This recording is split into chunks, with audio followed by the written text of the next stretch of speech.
헤헤, 나으리. 버린 건 이제 제 것이니까 제가 잘 쓰겠습니다요. 침을 질질 흘리며 마을 최고의 바보라 불리던 나무꾼 칠성. 그는 자신의 어머니를 산에 버리라는 최 부자의 패륜적인 명령에도 그저 실실 웃으며 지게를 졌습니다. 하지만 최 부자는 몰랐습니다. 본인이 무시했던 바보의 선택이 자신의 화려한 저택을 무너뜨리고 나아가 집안을 파멸시키게 될 줄은 말이지요. 자빈야담을 찾아주셔서 감사합니다. 항상 건강하시고 좋은 일만 가득하시길 기원할게요. 지금 구독하시고 바로 오늘의 야담 들어보도록 하시지요. 옛날 옛적 경상도 어느 고을에 칠성이라 불리는 나무꾼이 살았습니다. 칠성은 마을에서 제일 가는 바보였지요. 입가엔 늘 침을 질질 흘리며 헤헤 웃고 말을 시키면 엉뚱한 곳만 헤매곤 했습니다. 그런 칠성을 어느 날 마을의 실세 최 부자가 불렀습니다. 칠성아, 내게 할 일이 하나 있느니라. 최 부자의 집 사랑채에는 80이 넘은 노파가 누워 있었습니다. 최 부자의 친어머니였지요. 이 늙은이를 곡비골 깊은 산속에 버리고 오너라. 알겠느냐? 칠성은 고개를 갸웃거리다 이내 실실 웃었습니다. 헤헤, 알겠습니다요, 나으리. 칠성은 등에 지게를 지고 노파를 그 위에 조심스레 얹었습니다. 노파는 아들을 향해 무언가 말하려 했으나 최 부자는 고개를 돌렸지요. 칠성은 침을 흘리며 덩실덩실 춤을 추듯 산길로 향했습니다. 해가 중천에 떴을 무렵 칠성은 곡비골 깊숙한 곳에 다다랐습니다. 사람의 발길이 닿지 않는 그곳은 으스스한 기운이 감돌았지요. 까마귀 울음소리만이 쓸쓸히 메아리쳤습니다. 칠성은 지게를 내려놓으려 했습니다. 그런데 그때였습니다. 지게 위에서 노파의 흐느끼는 소리가 들렸지요. 칠성은 노파를 조심스레 내려앉혔습니다. 노파는 입을 벌려 무언가를 말하려 했으나 입안에서는 피만 흘러내렸습니다. 칠성의 눈이 크게 떠졌습니다. 노파의 혀가 뿌리째 잘려 나간 것이었지요. 상처는 아직 아물지 않아 선홍빛 피가 턱까지 흘러내렸습니다. 칠성의 눈빛이 순간 서늘하게 빛났습니다. 그러나 그것은 찰나였지요. 헤헤, 할매, 배고프시겠어요. 제가 산딸기 따다 드릴게요. 칠성은 다시 바보처럼 실실 웃으며 산딸기를 따러 갔습니다. 흥얼흥얼 노래를 부르면서 말이지요. 칠성은 노파를 곡비골에 버리지 않았습니다. 대신 더 깊은 산속, 아무도 찾지 못할 곳에 있는 자신의 움막으로 노파를 모셨지요. 움막은 허름했지만 정갈했습니다. 칠성은 노파를 자리에 누이고 상처에 약초를 발랐습니다. 할매, 아프시지요? 제가 잘 보살펴 드릴 테니 걱정 마세요. 칠성의 목소리는 더 이상 바보 같지 않았습니다. 낮고 차분했지요. 사흘 후 칠성은 최 부자를 찾아갔습니다. 나으리, 다녀왔습니다요, 헤헤. 그래, 노파는 잘 버렸느냐? 칠성은 침을 질질 흘리며 대답했습니다. 그럼요, 헤. 깊은 산속에 두고 왔지요. 그런데 이상하게도 까마귀들이 막 모여들더라고요. 산짐승이 벌써 잡아먹었나 봅니다요. 최 부자는 안도의 한숨을 내쉬었습니다. 잘했다. 이것 바꿔라. 최 부자는 칠성에게 쌀 한 마를 주었지요. 칠성은 그 쌀을 받아 들고 해에 웃으며 말했습니다. 고맙습니다요, 나으리. 버린 건 이제 제 것이니까 제가 잘 쓰겠습니다요. 그 말의 진짜 뜻을 최 부자는 알지 못했습니다. 그날 밤 칠성은 움막에서 노파를 정성껏 보살폈습니다. 따뜻한 죽을 떠먹이고 젖은 천으로 몸을 닦아드렸지요.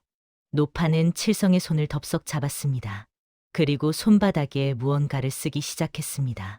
처음엔 서툴렀지만 점점 또렷해졌지요.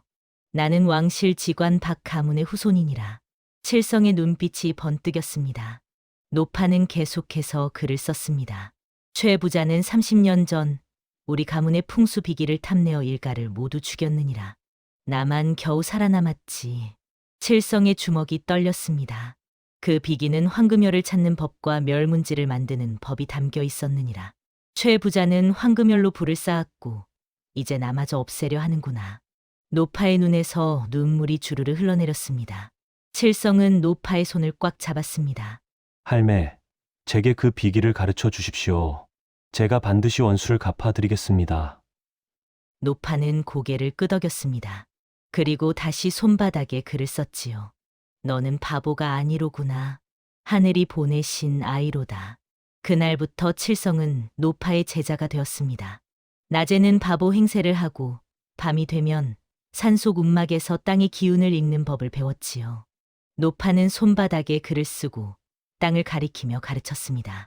칠성은 단 한 번도 잊지 않고 모두 기억했습니다. 복수는 이미 시작된 것이었지요. 그 후로 칠성은 날마다 최부자 집을 드나들었습니다. 칠성아, 마구간 치워라. 칠성아, 장작 패 오너라. 칠성아, 변소 청소해라. 온갖 굳은 일을 도맡았지요. 다른 하인들도 꺼리는 더러운 일까지 마다하지 않았습니다. 칠성은 늘 해 웃으며 고분고분했습니다. 예, 나으리. 제가 할게요, 해. 최 부자는 칠성이 순하고 충직하다 여겼습니다.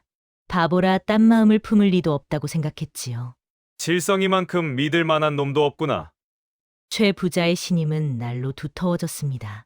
하지만 해가 지고 어둠이 내리면 칠성은 다른 사람이 되었습니다. 산속 움막에서 노파는 촛불을 밝히고 땅의 이치를 가르쳤지요. 용맥이 흐르는 곳엔 기운이 모이고 그곳에 묘를 쓰면 자손이 번성하느니라. 노파는 손바닥에 글을 쓰며 설명했고 칠성은 빠짐없이 기억했습니다. 하지만 화살처럼 뻗은 땅엔 살기가 서려 있으니 그곳에 묘를 쓰면 자손이 끊기느니라. 칠성의 눈이 빛났습니다. 할매, 그럼 최부자 집안의 묘를 그런 곳으로 옮기면 되겠군요. 노파는 고개를 끄덕였습니다. 그리고 다시 손바닥에 글을 썼지요. 하지만 서두르지 마라. 최 부자가 스스로 원하여 옮기게 해야 하느니라. 그래야 후에 막급하리라. 칠성은 미소 지었습니다. 그 미소는 낮의 바보 웃음과는 전혀 달랐지요. 복수는 천천히 그러나 확실하게 준비되고 있었습니다.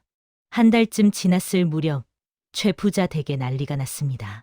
최 부자의 외아들 최 도령이 갑자기 이상한 병에 걸린 것이었지요.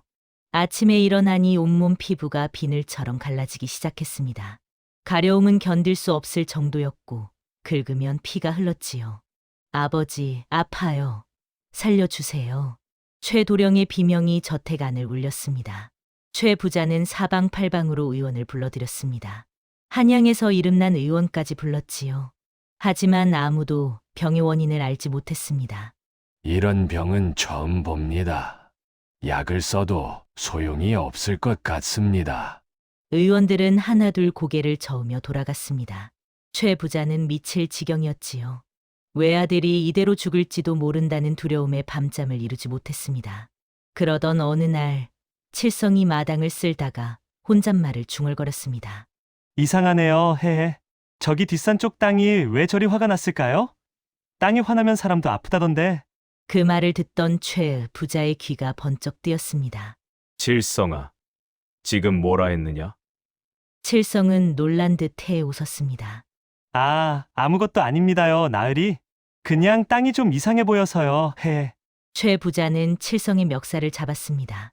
자세히 말해 보거라. 내가 땅을 안다는 말이냐? 칠성은 더듬더듬 대답했습니다. 잘은 모르지만요, 해. 산에서 나무하다 보면 어디가 좋은 땅인지 대충은 알게 되더라고요. 저기 뒷산 너머 땅에서 검은 기운이 올라오는 것 같아서요. 최 부자의 눈이 번뜩였습니다. 그 땅의 기운을 바꾸면 아들 병이 나을 수 있다는 말이냐? 모르겠습니다요, 나으리. 그냥 느낌이 그래요, 해. 최 부자는 칠성의 어깨를 잡았습니다. 지푸라기라도 잡는 심정이었지요. 칠성아, 내가 그 땅을 고칠 수 있겠느냐? 다음 날 칠성은 최 부자를 데리고 뒷산 너머로 향했습니다. 그곳엔 오래된 우물이 하나 있었지요. 하지만 물이 썩어 아무도 쓰지 않는 곳이었습니다. 여기입니다요, 나으리. 칠성은 우물을 가리키며 말했습니다. 이 우물에서 나쁜 기운이 올라와 도련님께 병을 준 것 같아요. 헤헤. 최 부자는 우물을 들여다보았습니다. 검은 물이 고여있고 악취가 진동했지요. 이걸 어찌 고친다는 말이냐? 칠성은 고개를 갸웃거렸습니다. 저 옛날에 할아버지가 그러셨어요. 썩은 우물은 파내고 돌을 새로 놓으면 좋은 물이 나온다고요. 헤헤. 최 부자는 당장 일꾼들을 불러 모았습니다. 이 우물을 깨끗이 파내고 새로 쌓아라. 일꾼들이 날 동안 밤낮으로 우물을 정비했습니다. 썩은 물을 모두 퍼내고 돌을 새로 쌓았지요. 그런데 신기한 일이 벌어졌습니다. 우물 밑바닥을 파내자 맑은 샘물이 콸콸 솟아오르기 시작한 것이었습니다. 물은 차갑고 깨끗했지요. 이럴 수가. 최 부자는 그 물을 떠서 아들에게 먹였습니다. 하루가 지나자 도령의 가려움이 줄어들었습니다. 사흘이 지나자 갈라진 피부가 아물기 시작했지요.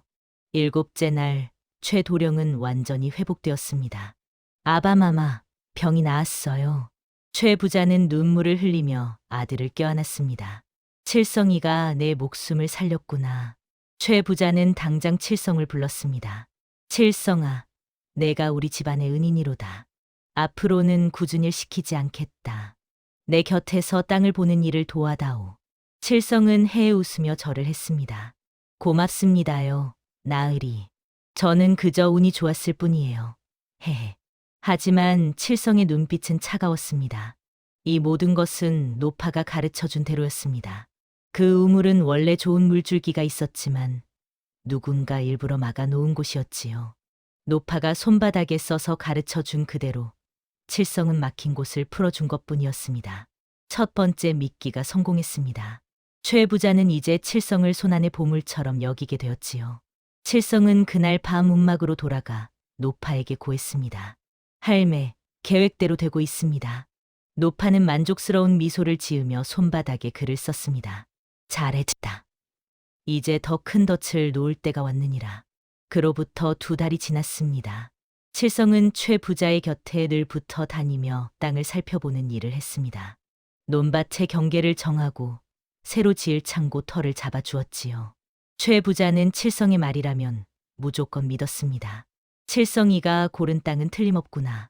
어느 날 저녁, 칠성이 최 부자에게 조심스럽게 말을 꺼냈습니다. 나으리, 제가 산에서 이상한 땅을 하나 발견했습니다요. 이상한 땅이라니? 칠성은 해에 웃으며 말을 이었습니다. 산 너머 깊은 곳에 말이에요. 용이 승천하는 형상의 땅이 있더라고요. 그곳에 묘를 쓰면 자손이 대대손손 정승이 나온다고 할아버지가 말씀하셨어요. 헤헤. 최 부자의 눈이 번쩍 떠졌습니다. 정말이냐? 그런 명당이 있다는 말이냐? 모르겠어요, 나으리. 저는 잘 몰라요. 헤헤. 그냥 땅 기운이 아주 세 보였어요. 최 부자는 당장 칠성을 데리고 그곳으로 가겠다고 했습니다. 하지만 칠성은 고개를 저었지요. 지금은 안 됩니다요. 땅이 아직 잠들어 있어요. 석 달쯤 지나 봄이 되면 땅이 깨어날 거예요. 헤헤. 최 부자는 안타까워하며 물었습니다. 그럼 그때 나를 데려가 주겠느냐? 그럼요, 나으리. 도련님 병도 고쳐드렸으니 이번엔 나으리 가문을 크게 만들어 드려야지요. 헤헤.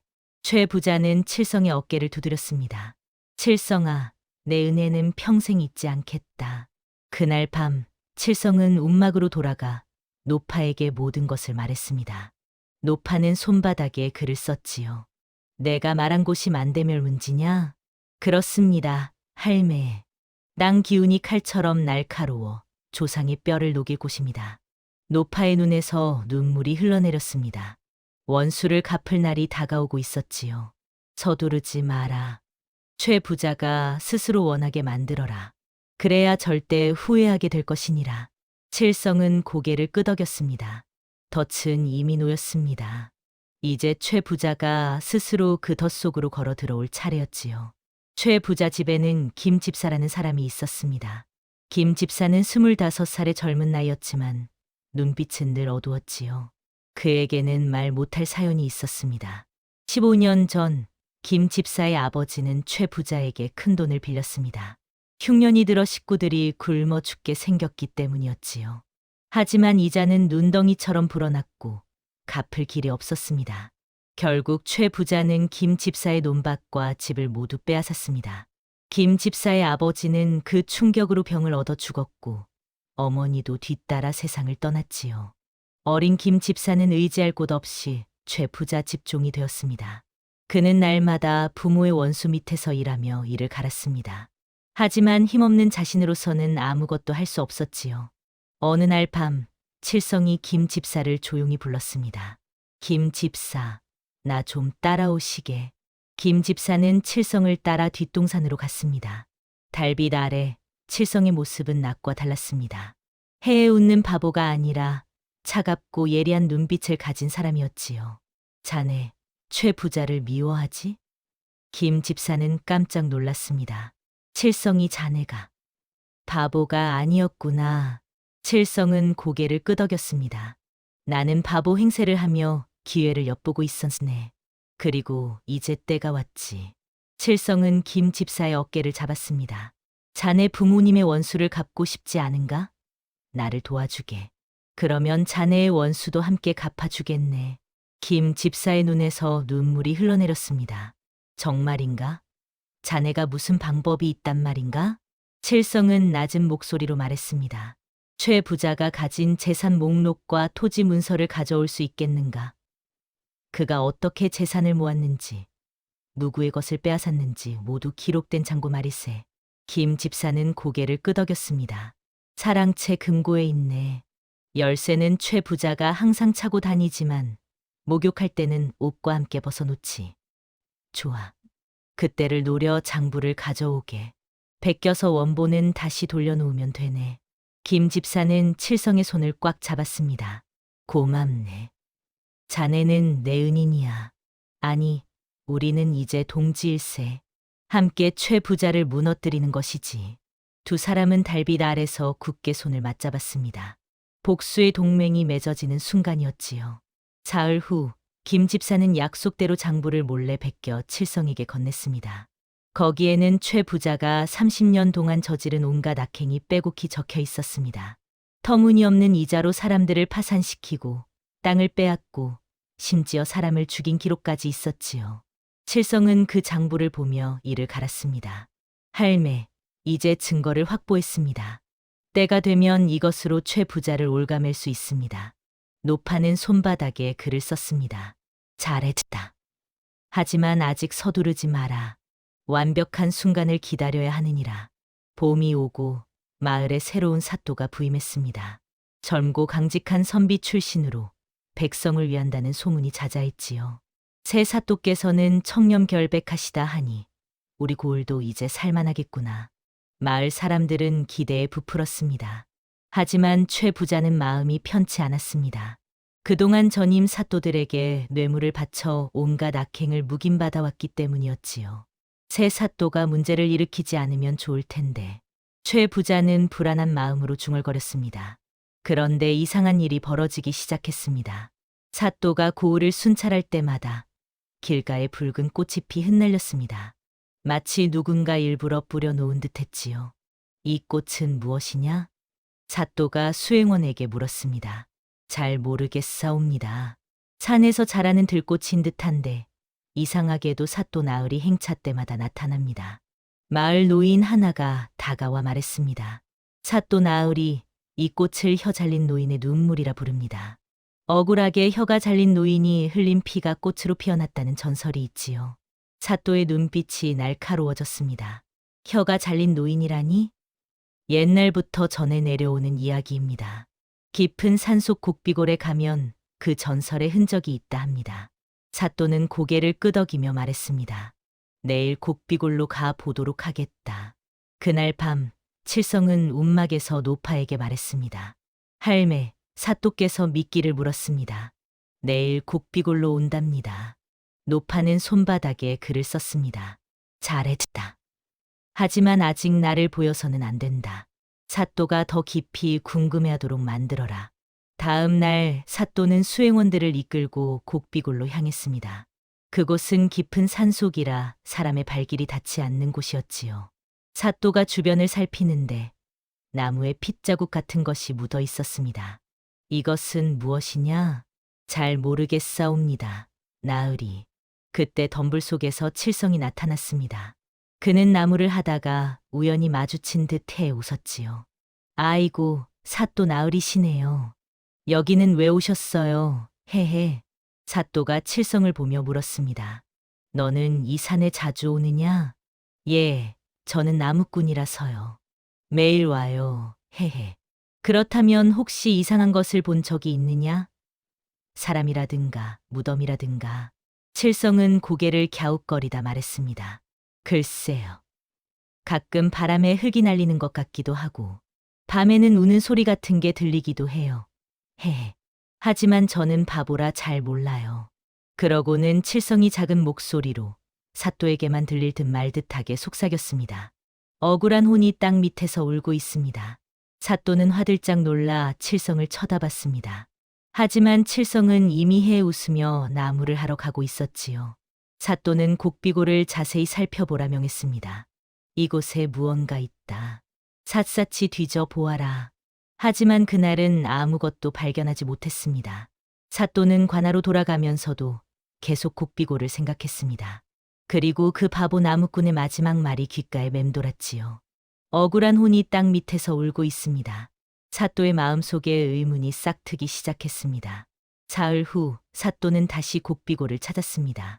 이번에는 수행원 없이 홀로 왔지요. 무언가 마음에 걸리는 것이 있었기 때문이었습니다. 산길을 오르는데 저 멀리서 칠성이 나무를 하고 있는 모습이 보였습니다. 여보게. 사또가 칠성을 불렀습니다. 칠성은 돌아보며 해에 웃었습니다. 사또 나으리. 또 오셨네요. 헤헤. 지난번에 자네가 한 말이 무슨 뜻인지 물어보려고 왔네. 칠성은 고개를 갸웃거렸습니다.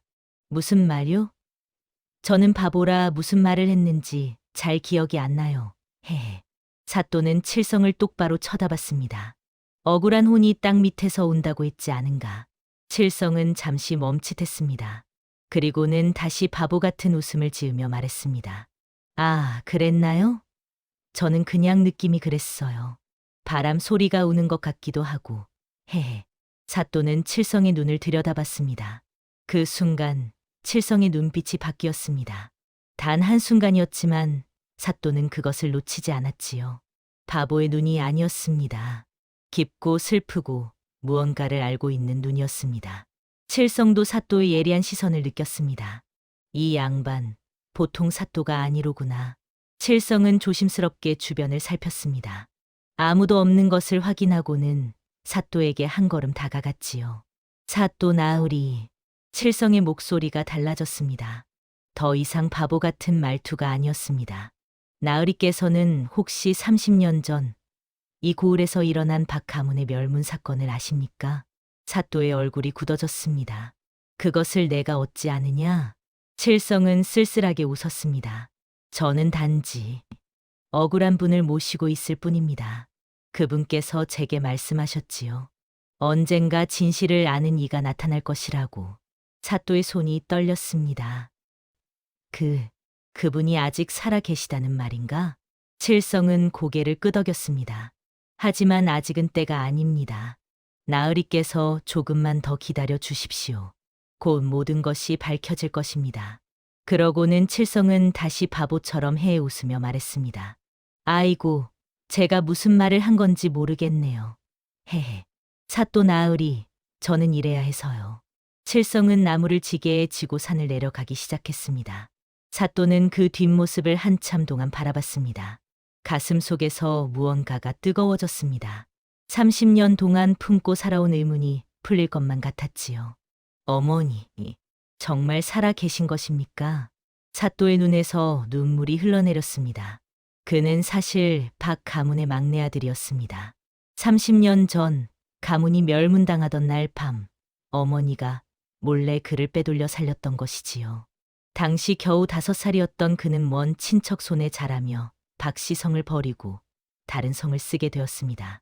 하지만 평생 어머니와 가족을 잊은 적이 없었습니다. 과거에 급제하여 벼슬길에 오른 것도 이 고을 사또로 자원한 것도 모두 진실을 밝히기 위함이었습니다. 칠성이라는 저 나무꾼, 그가 열쇠를 쥐고 있구나. 사또는 결심했습니다. 조금만 더 기다리기로. 그리고 때가 되면 반드시 진실을 밝혀내리라 다짐했지요. 산 아래로 내려가는 칠성의 걸음은 가벼웠습니다. 할매, 사또께서 우리 편입니다. 이제 모든 준비가 끝났습니다. 복수의 마지막 퍼즐 조각이 맞춰지고 있었습니다. 그날 밤 칠성은 사또를 몰래 움막으로 안내했습니다. 달빛만이 산길을 밝혔지요. 두 사람은 말없이 걸었습니다. 움막에 도착하자 안에서 희미한 촛불이 새어나왔습니다. 들어오십시오. 칠성이 문을 열었습니다. 사또가 안으로 들어서는 순간 그의 발걸음이 멈췄습니다. 촛불 아래 앉아 계신 노파의 모습이 보였기 때문이었지요. 비록 30년의 세월이 흘렀지만 사또는 단번에 알아봤습니다. 어머니. 사또의 목소리가 떨렸습니다. 노파도 아들을 알아봤습니다. 눈에서 주르르 눈물이 흘러내렸지요. 사또는 노파 앞에 무릎을 꿇고 엎드렸습니다. 어머니, 소자가 왔습니다. 어머니. 사또는 통곡했습니다. 30년 동안 참아왔던 슬픔이 한꺼번에 쏟아져 나왔지요. 노파는 떨리는 손으로 아들의 머리를 쓰다듬었습니다. 말은 할 수 없었지만 눈물로 모든 것을 말하고 있었습니다. 어머니, 용서하십시오. 소자가 이제야 찾아뵙게 되었습니다. 어머니의 혀가 이렇게 되신 것도 몰랐습니다. 사또는 노파의 손을 잡고 또 울었습니다. 한참을 그렇게 울고 나서야 노파는 사또의 손바닥에 글을 쓰기 시작했습니다. 내가 무사히 자라서 이렇게 훌륭한 관리가 되었구나. 어미는 그것만으로도 감사하다. 사또는 노파의 글을 읽으며 또다시 눈물을 흘렸습니다. 어머니, 이제 당장 최 부자를 잡아드리겠습니다. 30년 전의 원수를 갚겠습니다. 하지만 노파는 고개를 저었습니다. 그리고 손바닥에 다시 글을 썼지요. 아직은 안 된다. 칠성의 계획이 끝날 때까지 기다려야 한다. 하지만 어머니, 칠성이 조용히 말했습니다. 사또 나으리, 지금 최 부자를 잡으면 증거가 부족합니다. 그는 교활하여 빠져나갈 구멍을 찾을 것입니다. 노파가 다시 글을 썼습니다. 칠성의 말이 옳다. 최 부자가 스스로 파멸하게 해야 한다. 그래야 완전히 무너진다. 사또는 주먹을 불끈 쥐었습니다. 얼마나 더 기다려야 합니까? 칠성이 대답했습니다. 한 달이면 됩니다. 봄이 완전히 오면 최 부자는 자신의 손으로 조상의 묘를 파헤칠 것입니다. 조상의 묘를 파헤친다니 그게 무슨 말입니까? 칠성은 노파가 가르쳐 준 계획을 사또에게 말해 주었습니다.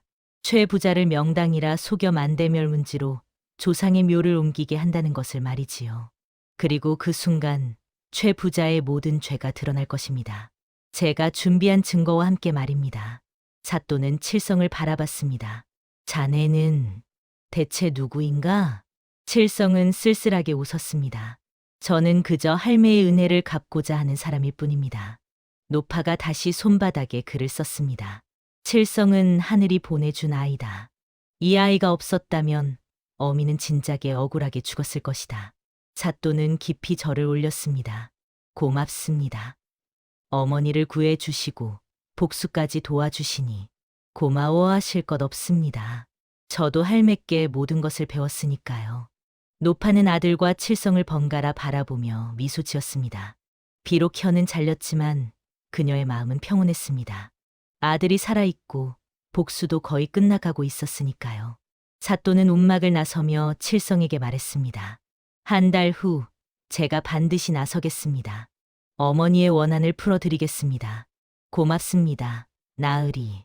하지만 아직은 아무도 모르게 해 주십시오. 알겠네. 자네를 믿겠네. 두 사람은 굳게 악수를 나눴습니다. 30년 만에 모자가 상봉하고 복수의 동지들이 하나로 뭉친 밤이었습니다. 최 부자의 파멸은 이제 코앞에 다가와 있었지요. 봄이 완연해진 어느 날 칠성이 최 부자를 찾아왔습니다. 나으리, 이제 때가 되었습니다. 땅이 완전히 깨어났어요. 헤헤. 최 부자는 그 말을 듣자마자 벌떡 일어났습니다. 정말이냐? 그 명당 자리 말이냐? 그럼요, 나으리. 지금이 제일 좋은 때예요. 조상님 묘를 옮기시면 큰 복이 올 겁니다. 헤헤. 최 부자는 당장 준비를 시작했습니다. 직관을 불러 기리를 받고 일꾼들을 모았습니다. 조상의 묘를 옮기는 일이니 성대하게 치러야 한다며 잔치까지 준비했지요. 우리 최 씨 가문이 대대손손 번영할 것이다. 최 부자는 기뻐서 어쩔 줄 몰랐습니다. 마을 사람들도 모두 구경을 나왔습니다. 최 부자가 거금을 들여 조상의 묘를 옮긴다는 소문이 퍼졌기 때문이었지요. 이장하는 날 최 부자는 온 가족을 데리고 옛 묘지로 갔습니다. 일꾼들이 땅을 파기 시작했습니다. 최 부자 할아버지 묘였지요. 조심해서 파거라. 관을 다치게 하면 안 된다. 관이 드러났습니다. 최 부자는 엄숙한 표정으로 절을 올렸습니다. 할아버지, 더 좋은 곳으로 모시겠습니다. 용서하십시오. 관을 들어 올려 새로운 묘지로 옮겼습니다. 칠성이 일러준 그곳으로 말이지요. 새 묘지는 산 중턱에 있었습니다. 언뜻 보기에 기운이 센 듯 보였습니다. 이곳에 묘를 쓰면 정말 정승이 나온다고 했지. 그럼요, 나으리. 용이 승천하는 형상의 명당이라고요. 헤헤. 최 부자는 흐뭇하게 웃었습니다. 일꾼들이 새 자리에 구덩이를 팠습니다. 관을 내릴 준비를 했지요. 그런데 칠성의 행동이 이상했습니다. 갑자기 장구를 들고 나와 덩실덩실 춤을 추기 시작한 것이었습니다. 어이, 칠성아, 지금 뭐 하는 짓이냐? 칠성은 해에 웃으며 대답했습니다. 잔치니까요. 춤춰야지요. 나으리 집안의 큰 경사니까요. 헤헤헤. 칠성의 춤은 점점 격렬해졌습니다. 마치 구판의 무당처럼 펄펄 뛰며 장구를 쳤지요. 구경하던 사람들은 수군거렸습니다. 칠성이가 완전히 미친 게 아닌가? 바보가 춤을 추니 꼴이 우습구나. 하지만 칠성의 눈빛은 웃고 있지 않았습니다. 그의 춤은 살풀이었습니다. 억울한 혼을 달래는 춤이자 악인을 저주하는 춤이었지요. 자, 이제 관을 내려라. 최 부자가 명령했습니다. 일꾼들이 관을 구덩이에 내리기 시작했습니다. 바로 그 순간이었습니다. 칠성의 입가에 냉소가 번졌습니다. 할매, 이제 시작입니다. 칠성은 속으로 중얼거렸습니다. 지옥의 문이 열리려 하고 있었습니다. 관이 구덩이 속으로 천천히 내려갔습니다. 일꾼들이 줄을 잡고 조심스럽게 내렸지요. 관이 땅에 닿는 순간이었습니다. 부글부글부글. 땅 속에서 이상한 소리가 들려왔습니다. 이게 무슨 소리냐? 최 부자가 놀라 소리쳤습니다. 갑자기 관 주변에서 검은 물이 솟구쳐 올랐습니다. 그것은 물이 아니라 독수였지요. 으아악! 일꾼들이 비명을 지르며 뒤로 물러섰습니다. 검은 독수가 관을 적시자 관이 순식간에 썩기 시작했습니다. 나무가 문드러지고 악취가 코를 찔렀지요. 이럴 수가. 관을 꺼내라. 어서. 최 부자가 다급하게 소리쳤습니다. 하지만 이미 늦었습니다. 관의 뚜껑이 무너지며 안에 있던 유골이 드러났습니다. 그런데 더욱 끔찍한 일이 벌어졌습니다. 유골 주변에서 구더기들이 우글거리며 기어나왔습니다. 멀쩡했던 뼈가 순식간에 검게 변하며 부서지기 시작했지요. 조상님의 유골이. 최 부자는 넋을 잃고 주저앉았습니다. 구경하던 마을 사람들은 비명을 질렀습니다. 저주다. 땅이 저주를 내린 것이다. 최 부자 집안에 하늘이 벌을 내린 게야. 사람들은 겁에 질려 도망가기 시작했습니다. 칠성만 홀로 서서 그 광경을 지켜보았습니다. 그의 얼굴에는 아무런 표정도 없었지요. 명당이 아니었어요. 나으리. 칠성이 차갑게 말했습니다. 이곳은 만대멸문지입니다. 조상의 뼈를 녹이고 자손을 끊는 저주받은 땅이지요. 최 부자는 칠성을 돌아보았습니다. 눈이 찢어질 듯 부릅떴지요. 내 놈이 일부러? 칠성은 더 이상 바보처럼 웃지 않았습니다. 그의 눈빛은 얼음처럼 차가웠습니다. 그렇습니다. 나으리, 이것이 시작입니다. 그 순간 땅이 흔들리기 시작했습니다. 우르릉, 콰르릉, 산이 무너지는 듯한 소리가 사방에서 들려왔습니다. 저 멀리 최 부자의 저택이 있는 방향에서 거대한 먼지구름이 솟아올랐지요. 저게 뭐야? 최 부자 댁 쪽이다. 사람들이 손가락질을 했습니다. 최 부자는 그 먼지구름을 보며 온몸이 얼어붙었습니다. 그의 저택이 무너지고 있었습니다. 30년 동안 쌓아 올린 모든 것이 한순간에 무너지고 있었지요. 아니다. 이럴 수가. 최 부자는 비틀거리며 산을 내려가기 시작했습니다. 하지만 다리에 힘이 풀려 자꾸만 넘어졌습니다. 칠성은 그런 최 부자를 차갑게 내려다보았습니다. 나으리, 이제부터가 진짜 지옥입니다.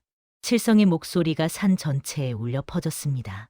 복수의 첫 번째 막이 오른 것이었지요. 최 부자가 산을 내려가 저택에 도착했을 때 그곳은 이미 폐허가 되어 있었습니다. 기와는 산산조각 나 땅에 흩어져 있었고 큰 기둥들은 부러져 쓰러져 있었지요. 30년 동안 쌓아 올린 웅장한 저택이 한순간에 무너진 것이었습니다. 아니다, 아니야. 최 부자는 비명을 지르며 무너진 집 안으로 뛰어들었습니다. 사랑채도 무너졌습니다. 안채도 무너졌습니다. 곳간도 창고도 모두 무너졌지요. 곳간에 쌓아두었던 쌀가마니들이 터지며 하얀 쌀이 흙과 뒤섞였습니다. 창고에 넣어두었던 은괴들이 굴러나와 여기저기 흩어졌습니다. 내 재산이 다 망했다. 최 부자는 미친 듯이 울부짖었습니다. 하인들도 모두 놀라 도망쳤습니다. 집안에 남은 사람은 아무도 없었지요. 그때 뒤에서 발소리가 들렸습니다. 칠성이었습니다. 그는 천천히 걸어와 무너진 저택을 둘러보았습니다. 그리고는 갑자기 웃기 시작했습니다. 하하하, 하하하하. 미친 듯한 웃음이었습니다. 명당이라 했지요? 나으리, 칠성이 소리쳤습니다. 명당이 아닙니다. 무덤입니다. 나으리의 무덤, 나으리 가문의 무덤이지요. 최 부자는 칠성을 돌아보았습니다. 그제야 깨달았지요. 네, 내 놈. 처음부터 나를. 그렇습니다. 칠성의 목소리는 더 이상 바보 같지 않았습니다. 차갑고 단호했지요. 처음부터 나으리를 속였습니다. 우물도 병 고친 것도 명당도 모두 거짓이었습니다. 칠성은 무너진 기둥 위에 올라섰습니다. 나으리께서 30년 전 저지른 죄를 기억하십니까? 박 가문을 멸문시키고 풍수비기를 훔친 일을 말입니다. 최 부자의 얼굴이 새하얗게 질렸습니다. 그것을 내가 어떻게... 할매께서 모두 말씀해 주셨지요. 나으리께서 혀를 자르고 산속에 버렸던 그 노파 말입니다. 칠성의 눈에서 눈물이 흘러내렸습니다. 할매는 죽지 않으셨습니다. 제가 모셔왔지요. 그리고 할매께 모든 것을 배웠습니다. 진짜 풍수를, 진짜 땅의 이치를 말입니다. 최 부자는 그 자리에 주저앉았습니다. 모두 복수를 위해서였단 말이냐. 그렇습니다. 칠성은 하늘을 향해 소리쳤습니다. 할매의 원한을, 박 가문의 원한을 풀기 위해서였습니다. 나으리는 이제 모든 것을 잃게 될 것입니다. 그때 저 멀리서 말발굽 소리가 들렸습니다. 사또의 행차였습니다. 관군들이 최 부자의 저택을 포위하기 시작했지요. 칠성은 최 부자를 내려다보며 차갑게 웃었습니다. 나으리, 이제부터 진짜 시작입니다. 최 부자는 털썩 땅바닥에 엎드렸습니다. 무너진 저택의 잔해 속에서 그는 자신의 끝을 예감했지요. 복수의 두 번째 막이 오르고 있었습니다. 사또가 말에서 내렸습니다. 그의 뒤를 관군들이 따랐지요. 칼을 찬 포졸들이 무너진 저택을 에워쌌습니다. 최 부자, 사또의 목소리가 울려 퍼졌습니다. 최 부자는 고개를 들었습니다. 그의 얼굴은 흙투성이었지요. 사또 나으리, 제 집이 이렇게 되었으니 도와주셔야 합니다. 하지만 사또의 표정은 차가웠습니다. 돕는다고? 내 놈을 잡으러 온 것이다. 예, 무슨 말씀이십니까? 사또는 칠성을 돌아보았습니다. 칠성, 장부를 가져오너라. 칠성은 품에서 두툼한 장부를 꺼내 사또에게 건넸습니다. 김 집사가 몰래 베껴온 그 장부였지요. 사또는 장부를 펼쳐 들었습니다. 최 부자, 이 장부에는 내 놈이 30년 동안 저지른 악행이 낱낱이 기록되어 있다. 사또가 장부를 읽기 시작했습니다. 경신년 5월, 박진사 일가를 몰살하고 재산을 강탈함. 개유년 3월, 김씨 집안의 터무니없는 이자를 물려 토지를 빼앗음. 갑술년 8월, 최 부자의 얼굴이 점점 하얗게 변했습니다. 또한 사또는 무너진 창고를 가리켰습니다. 저기 굴러나온 은괴들을 보아라. 어찌 이리 많은 재물이 있는가? 이것들은 모두 백성들에게서 빼앗은 것이 아니냐. 관군들이 은괴들을 주워 모았습니다. 어마어마한 양이었지요. 그리고 가장 큰 죄. 사또의 목소리가 떨렸습니다. 내 놈은 친어머니의 혀를 자르고 깊은 산속에 버렸다. 이것이야말로 천하의 패륜이 아니냐. 주변에 모여든 마을 사람들이 웅성거렸습니다. 저런 페류나가 있다니. 하늘이 벌을 내린 게야. 당연히 집이 무너지지. 최 부자는 뒤로 물러서며 고개를 저었습니다. 아, 아닙니다. 이것은 모함입니다. 모함이라고? 칠성이 앞으로 나섰습니다. 그렇다면 할매를 직접 모셔오겠습니다. 칠성은 손짓을 했습니다. 그러자 산 아래에서 두 명의 관군이 가마를 메고 올라왔습니다. 가마 안에는 노파가 앉아 계셨지요. 어머니. 최 부자의 입에서 신음이 새어나왔습니다. 가마에서 내린 노파는 아들을 똑바로 쳐다보았습니다. 그 눈빛에는 30년의 한이 서려 있었지요. 노파는 입을 벌렸습니다. 뿌리째 잘린 혀 자국이 선명했습니다. 마을 사람들이 비명을 질렀습니다. 정말로 혀가 잘렸어. 저 페류나가 제 어미한테 저런 짓을. 최 부자는 그 자리에 무릎을 꿇었습니다. 용서하십시오, 어머니. 제가 잘못했습니다. 하지만 노파는 고개를 돌렸습니다. 더 이상 그를 아들로 여기지 않는다는 뜻이었지요. 사또가 명령했습니다. 최 부자를 결박하라. 당장 옥에 가두어라. 포졸들이 최 부자를 붙잡았습니다. 안 됩니다. 사또 나으리. 제게는 억울한 사연이. 닥쳐라. 내 놈이 억울하다면 내 손에 죽은 박 가문 사람들은 얼마나 억울하겠느냐. 사또의 외침에 최 부자는 말문이 막혔습니다. 포졸들이 최 부자를 끌고 가기 시작했습니다. 칠성은 그 모습을 조용히 지켜보았습니다. 그의 눈가에는 눈물이 맺혀 있었지요. 할매, 이제 절반은 끝났습니다. 노파는 칠성의 손을 꽉 잡았습니다. 그리고 고개를 끄덕였습니다. 복수는 이제 마지막 단계로 접어들고 있었습니다. 사흘 후, 감옥 안은 어둡고 축축했습니다. 최 부자는 차가운 바닥에 앉아 있었습니다. 손과 발에는 쇠사슬이 채워져 있었지요. 한때 고을에서 가장 부유하고 권세 있던 사람이 이제는 죄인의 몸이 되어버렸습니다.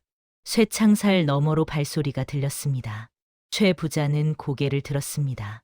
혹시 자신을 구하러 온 사람이 있지 않을까 기대하며 말이지요. 하지만 그가 본 것은 전혀 다른 모습이었습니다. 칠성이었습니다. 그런데 칠성의 모습은 완전히 달랐습니다. 정갈한 비단옷을 입고 갓을 쓴 선비의 모습이었지요. 침을 흘리던 바보의 모습은 어디에도 없었습니다. 내 놈은. 최 부자는 믿을 수 없다는 표정으로 칠성을 바라보았습니다. 칠성의 뒤로 노파가 천천히 걸어 들어왔습니다. 노파도 깨끗한 옷을 입고 있었지요. 간수가 감방문을 열었습니다.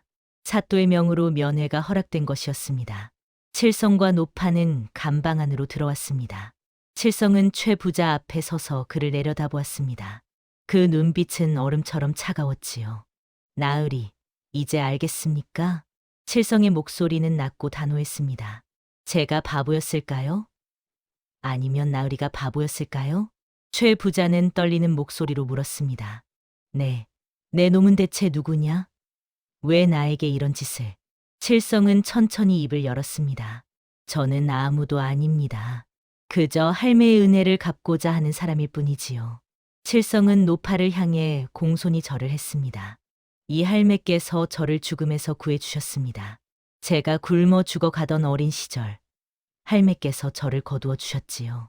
노파는 고개를 끄덕이며 칠성의 어깨를 쓰다듬었습니다. 그리고 할매께서 제게 모든 것을 가르쳐 주셨습니다. 땅을 읽는 법을, 사람의 마음을 읽는 법을 말입니다. 칠성은 최 부자를 똑바로 쳐다보았습니다. 나으리께서 할매를 곡비골에 버리라 명했을 때 저는 이미 알고 있었습니다. 이것이 하늘이 주신 기회라는 것을 말이지요. 그래서 일부러 할멈을 데려온 것이냐? 그렇습니다. 그리고 할매께 모든 것을 여쭈었습니다. 나으리께서 30년 전 저지른 죄악을, 박 가문을 멸문시킨 일을 말입니다. 최 부자의 얼굴이 새하얗게 질렸습니다. 칠성은 차근차근 설명하기 시작했습니다. 도련님의 병도 제가 만든 것입니다. 할매께서 가르쳐 주신 대로 독초를 우물에 풀었지요. 그리고 나중에 그것을 제거하여 병을 낫게 했습니다. 뭐라고? 나으리께서 저를 신뢰하게 만들기 위해서였습니다. 그래야 나으리께서 제 말을 믿고 명당으로 조상의 묘를 옮기실 테니까요. 칠성의 목소리는 냉정했습니다. 그 땅은 명당이 아니었습니다. 만대멸문지였지요. 조상의 뼈를 녹이고 자손을 끊는 저주받은 땅이었습니다. 최 부자는 온몸이 떨렸습니다. 그리고 나으리의 저택도 제가 무너뜨렸습니다. 네, 내 놈이 어떻게. 칠성은 쓸쓸하게 웃었습니다. 저택의 기둥 밑을 조금씩 파냈습니다. 밤마다 조금씩, 아무도 모르게 말이지요. 그리고 묘를 옮기는 날에 맞춰 마지막 지지대를 제거했습니다. 이럴 수가. 김 집사도 저와 한편입니다. 나으리께서 그의 부모를 죽음으로 몰아넣은 것을 잊으셨습니까? 최 부자는 그제야 모든 것을 깨달았습니다. 자신이 얼마나 철저하게 속았는지를 말이지요. 칠성은 노파의 손을 잡았습니다. 그리고 사또 나으리는 바로 할매의 막내 아들입니다. 30년 전 할매께서 목숨 걸고 살려내신 그 아이지요. 최 부자의 눈이 커졌습니다. 그럼 모두 짜고. 그렇습니다. 모두 나으리를 무너뜨리기 위한 계획이었습니다. 칠성은 최 부자 앞에 무릎을 꿇고 앉았습니다. 그리고 그의 눈을 똑바로 쳐다보며 말했습니다. 나으리, 제가 바보로 보이셨습니까? 최 부자는 대답하지 못했습니다. 아니면 나으리께서 바보이셨습니까? 바보가 치는 연극을 진짜라 믿으신 나으리께서 말입니다. 칠성의 목소리에는 조롱이 담겨 있었습니다. 노파는 최 부자 앞으로 다가갔습니다. 그리고 입을 벌려 잘린 혀 자국을 보여주었지요. 최 부자는 고개를 돌렸습니다. 차마 볼 수 없었습니다. 나으리, 이제 모든 것이 끝났습니다. 칠성이 일어서며 말했습니다. 나으리는 모든 재산을 잃었고, 명예도 잃었고, 곧 목숨도 잃게 될 것입니다. 30년 전 나으리께서 박 가문에게 한 것처럼 말이지요. 최 부자는 바닥에 엎드렸습니다. 살려주시오. 제발. 잘못했소. 하지만 노파는 고개를 저었습니다. 용서는 없었습니다. 칠성과 노파는 감방을 나섰습니다. 뒤에는 최 부자의 울부짖는 소리만 남았지요. 아니다. 내가 바보에게 당했다니. 이럴 수가. 감방 문이 쿵 하고 닫혔습니다. 복수는 거의 완성되고 있었습니다. 며칠 후 관아에서 큰 일이 있었습니다. 사또가 마을 사람들을 모두 불러 모은 것이었지요. 관아 마당에는 수많은 사람들이 모여들었습니다. 최 부자에게 억울하게 재산을 빼앗긴 사람들이었습니다. 사또가 높은 자리에서 선언했습니다. 최 부자의 모든 재산을 조사한 결과 대부분이 백성들에게서 부당하게 빼앗은 것임이 밝혀졌다. 사람들이 웅성거렸습니다. 이제 모든 재산을 원래 주인에게 돌려주겠다. 환호성이 터져 나왔습니다. 만세, 사또 나으리 만세. 김 집사가 최 부자의 장부를 들고 나왔습니다. 그 장부에는 누구에게서 무엇을 빼앗았는지가 낱낱이 기록되어 있었지요. 김철수, 앞으로 나오시오. 한 노인이 떨리는 걸음으로 앞에 나왔습니다. 경신년에 최 부자가 빼앗은 논 30마지기를 돌려드리겠소. 노인은 땅 문서를 받아 들고 눈물을 흘렸습니다. 고맙습니다. 사또 나으리. 이제야 조상님께 면목이 서겠습니다. 한 사람 한 사람 억울하게 빼앗긴 재산이 돌아갔습니다. 논밭도 집도 돈도 모두 제자리를 찾았지요. 사또는 칠성을 불렀습니다. 칠성, 그대가 없었다면 이 모든 것이 불가능했을 것이오. 그대의 공이 크오. 칠성은 고개를 숙였습니다. 저는 다만 할매의 뜻을 따랐을 뿐입니다. 노파가 칠성의 손을 잡았습니다. 그리고 손바닥에 글을 썼지요. 너는 하늘이 보낸 아이다. 내가 없었다면 원한을 풀 수 없었을 것이다. 칠성의 눈가에 눈물이 맺혔습니다. 사또가 말했습니다. 남은 재산은 마을의 가난한 이들을 위해 쓰도록 하겠소. 창고를 짓고 흉년에 대비하는 비축미를 마련하겠소. 사람들이 다시 환호했습니다. 사또 나으리는 진짜 청천입니다. 이제야 우리 고을에 봄이 왔구나. 칠성은 김 집사와 함께 그 일을 돕기로 했습니다. 김 집사는 칠성의 손을 꽉 잡았습니다. 자네 덕분에 부모님의 원수를 갚았네. 평생 잊지 않겠네. 우리는 이제 한 가족이네. 두 사람은 마을 곳곳을 돌아다니며 어려운 사람들을 도왔습니다. 과부가 된 여인에게는 곡식을 주고 병든 노인에게는 약을 구해주었지요. 부모 없는 아이들에게는 학당에 다닐 수 있도록 도와주었습니다. 마을 사람들은 칠성을 보며 말했습니다. 칠성이가 바보가 아니었구나. 하늘이 보낸 사람이었어. 그분이 아니었으면 우리는 평생 억울함을 품고 살았을 거야. 칠성은 산속 움막으로 노파를 모셨습니다. 움막은 여전히 작고 소박했지만 이제는 따뜻한 온기로 가득했지요. 칠성은 날마다 노파를 극진히 보살폈습니다. 따뜻한 밥을 지어드리고 약초를 다려드리고 밤에는 옛 이야기를 들려드렸습니다. 노파는 손바닥에 글을 쓰며 칠성과 이야기를 나눴습니다. 내가 진짜 내 아들 같구나. 할매, 저야말로 할매께서 주신 삶입니다.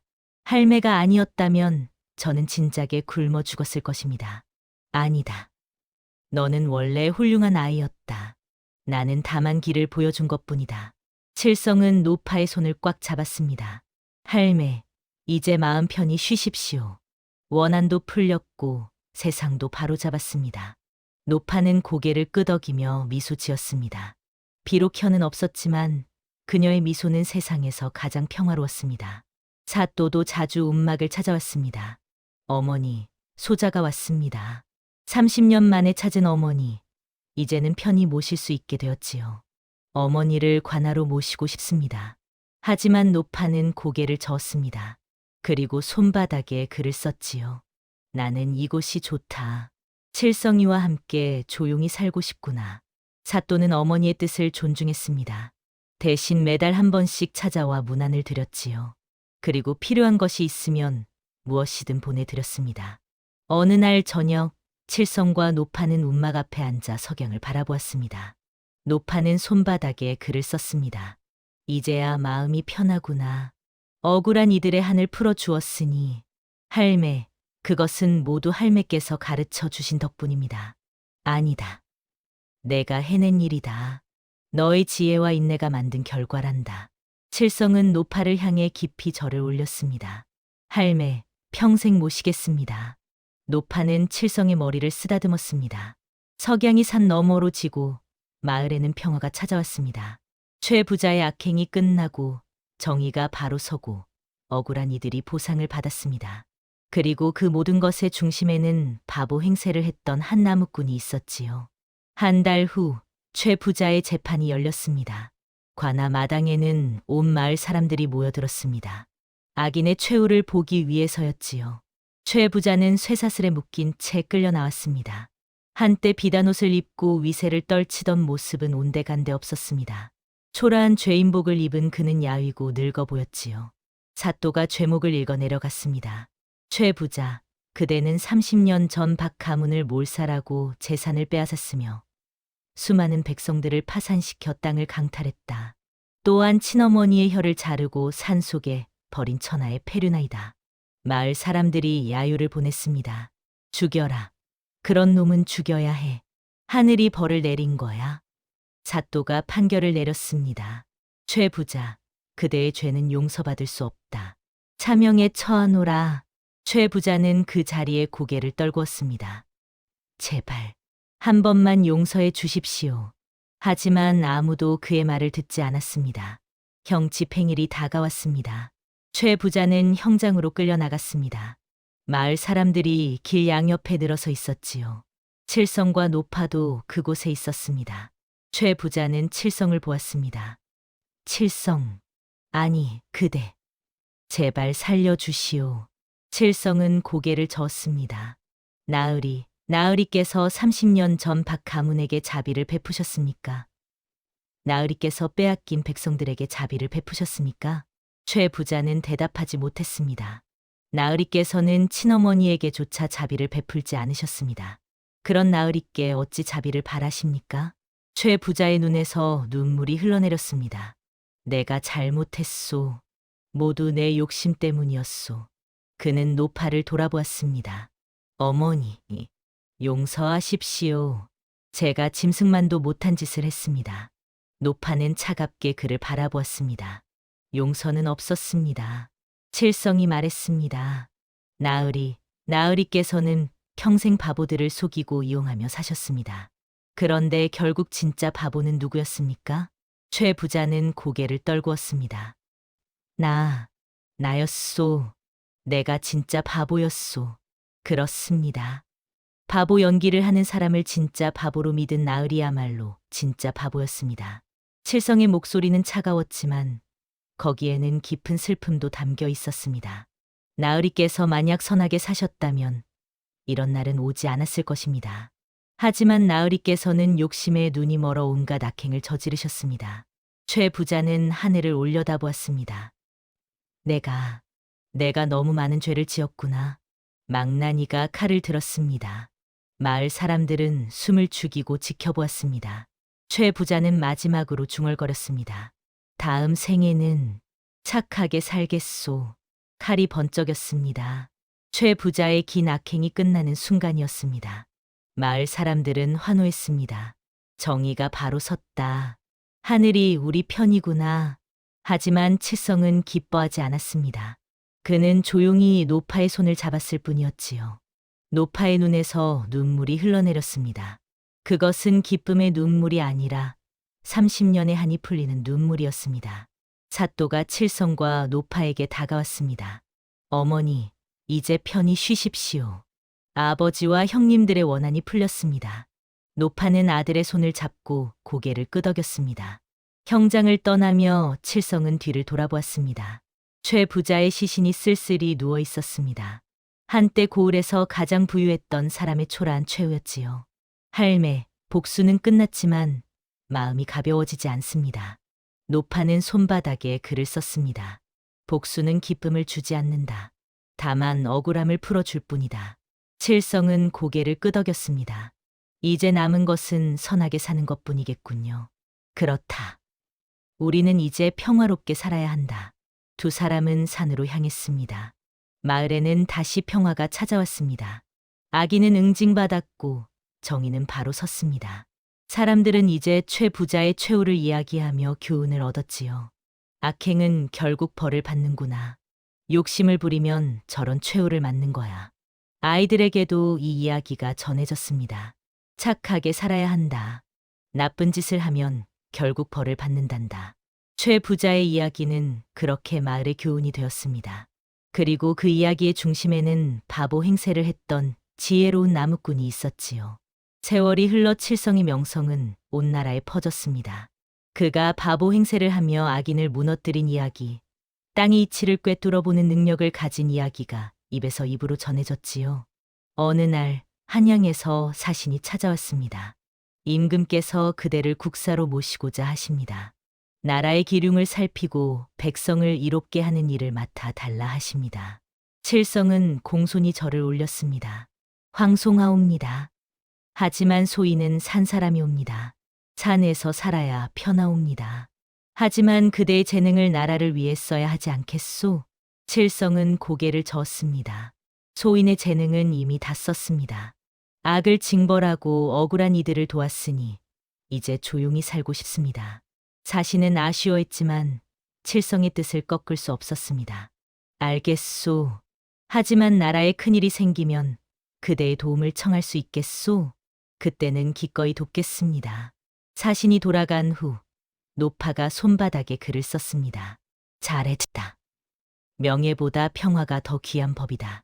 할매, 저는 할매와 함께 이 산에서 살고 싶습니다. 노파는 미소를 지으며 고개를 끄덕였습니다.